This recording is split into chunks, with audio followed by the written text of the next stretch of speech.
Découvrez un monde d'opportunités avec HSBC, votre banque partout dans le monde.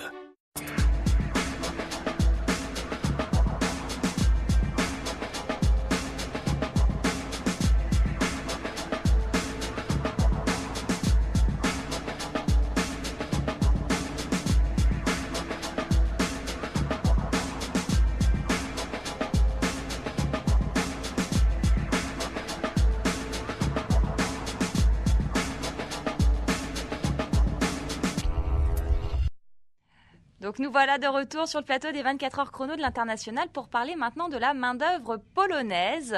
Alors cette main-d'œuvre polonaise qui serait à Łódź 30% moins chère qu'à Varsovie. Donc j'imagine que ça aussi, ça doit intéresser pas mal les investisseurs étrangers. Mais selon une étude Manpower menée par Manpower en 2010, il paraîtrait également que cette main-d'œuvre polonaise, même si elle est très qualifiée, ait des petits soucis au niveau de sa main-d'œuvre technique. Qu'est-ce que vous en pensez ? Qu'est-ce que vous diriez de la main-d'œuvre polonaise ? Est-ce qu'elle est vraiment bien qualifiée j'entends sur tous les secteurs de métier. À Łódź, nous avons 120 000 étudiants. Il y a une grande école polytechnique, il y a l'université, il y a plus 20 établissements de l'école supérieure. Alors au niveau des qualifications, il y a tout ce qu'il faut. Il y a des entreprises qui viennent justement pour avoir des cadres supérieurs ou pour avoir vraiment les jeunes gens qui ont un bac plus 5 et qui sont bien éduqués. D'accord. Ça, c'est l'exemple d'Infosys, par exemple, où sur 1000 des employés, il y a presque 80% des gens qui ont bac plus 5. D'accord. Alors, on écoute tout de suite Monica Constant nous parler justement de la main-d'œuvre polonaise et de sa flexibilité. Et puis, on reviendra tout de suite après sur le plateau pour en rediscuter. Est-ce que la main-d'œuvre en Pologne est coûteuse ? Oui et non. Non, parce que je trouve que par rapport à d'autres pays de l'Union européenne, nous sommes un pays qui a le coût de la main-d'œuvre relativement intéressant. Par contre, effectivement, quand on compare avec la Chine ou d'autres pays, on va dire lointains, cette comparaison peut être vue différemment. Mais c'est ce qui compte surtout, c'est pas le prix. Quand on prend en compte les différents facteurs, le prix de la main-d'œuvre est certes très important, mais ce qui est important également, c'est la qualification. Et pour cela, on peut dire que les Polonais sont reconnus par nos investisseurs comme des gens qui travaillent beaucoup, qui sont très flexibles et qui sont très bien formés. Donc une main-d'œuvre polonaise, certes moins chère, mais également très flexible et très bien formée. Donc ce que vous nous disiez tout à l'heure, avec des grandes écoles et des personnes qui ont souvent bac plus 5. Effectivement. Donc, oui, il y a un vrai capital humain pour les investisseurs étrangers, avec une main-d'œuvre multilingue. Souvent, les étudiants polonais parlent plusieurs langues. Donc, c'est très intéressant pour les call centers qui sont basés... Il y a de nombreux call centers, d'ailleurs, qui se développent dans la région de Łódź. Absolument. Et puis, une main-d'œuvre qui travaille beaucoup, qui n'a pas peur de travailler. Et, c'est une population Alors, jeune, moi, ce que je me dynamique. pose comme question, c'est tous ces étudiants qui sortent avec bac plus 5, qui sont trilingues et qui, finalement, n'auront pas un salaire non plus mirobolant, puisque je crois que le salaire moyen, c'est à peu près 850 euros. Voilà.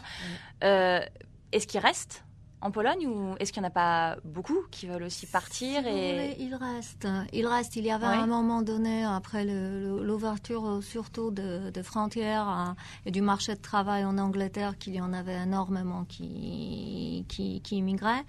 Mais si vous voulez, en ce moment, ils restent. Ils essayent de voir d'autres opportunités en Pologne. Et si vous voulez, ils sont bien formés. Ils parlent les langues. Ça, c'est très important. C'est aussi pour la langue française, ce que maintenant l'Alliance française il fait à Łódź, c'est que il essaye d'expliquer aux jeunes étudiants c'est que la langue française c'est pas seulement pour la littérature, c'est la langue du travail.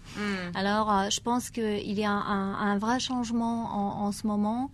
Les jeunes étudiants ils comprennent que pour avoir un bon travail, il faut parler les différentes langues. La langue anglaise, bien sûr, comme en Europe, elle est très populaire en Pologne, mais il y a des jeunes gens qui parlent bien français, qui parlent bien italien, ce qui permet vraiment à avoir de bons postes chez nous en Pologne. C'est clair que c'est moins cher, mais c'est aussi l'avantage de notre pays. D'accord, très bien. Écoutez, mesdames, je vous remercie beaucoup pour tous ces éclaircissements concernant le commerce international. On va se retrouver après une courte page de publicité pour aborder maintenant le plateau de la mobilité internationale. À tout de suite.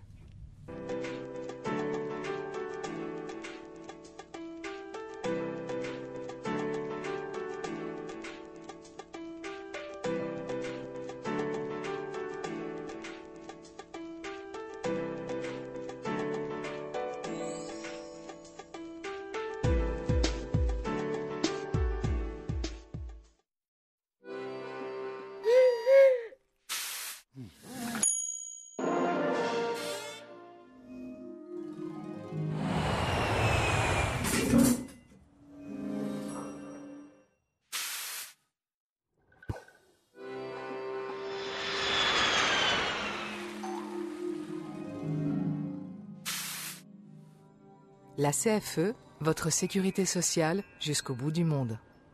Maintenant, vous pouvez voir votre interlocuteur même si des milliers de kilomètres vous séparent. Avec les conversations vidéo HD, aucun sourire, signe ou clin d'œil ne vous échappe. Plus besoin d'émoticônes. Avec Messenger 2011, vous n'avez jamais aussi bien gardé le contact. De retour sur le plateau dédié à la ville de Ouch. Marc Boudin, bonjour, vous nous avez rejoint. Bonjour. Vous êtes directeur de l'Alliance française à Ouch. C'est ça, oui. Bon, bienvenue sur ce plateau. Merci. On parlait tout à l'heure donc d'opportunités d'investissement, de secteur porteur. Qu'en est-il maintenant du transport? Parce que justement, pour également bien commercer en Pologne, j'imagine qu'il faut aussi un transport adéquat, que ce soit pour les entrepreneurs, mais également pour les personnes vivant à Ouch. Qu'en est-il du transport? Alors, je dirais que pour se déplacer au sein de la ville, c'est assez simple. Et pourtant, c'est une grande ville qui est assez peuplée, 750 000 habitants. Mmh. Et on a en fait, on a les avantages d'une grande ville sans les inconvénients. C'est-à-dire qu'il y a un très bon réseau de bus, un très bon réseau de tramway. En voiture individuelle, on peut se rendre en fait au centre-ville, peu importe où on est en fait dans la ville. En 15 minutes, on est au centre-ville. Donc c'est en fait très pratique.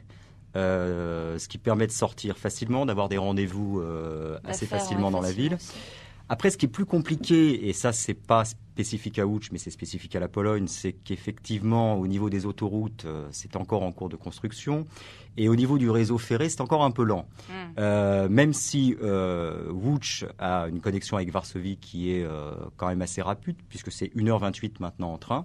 D'accord. Et parce que c'est situé à 120 km. Ouais. Par contre, effectivement, pour se rendre dans d'autres villes, on est en train à une moyenne de 50 km/h. Donc, c'est encore un peu lent.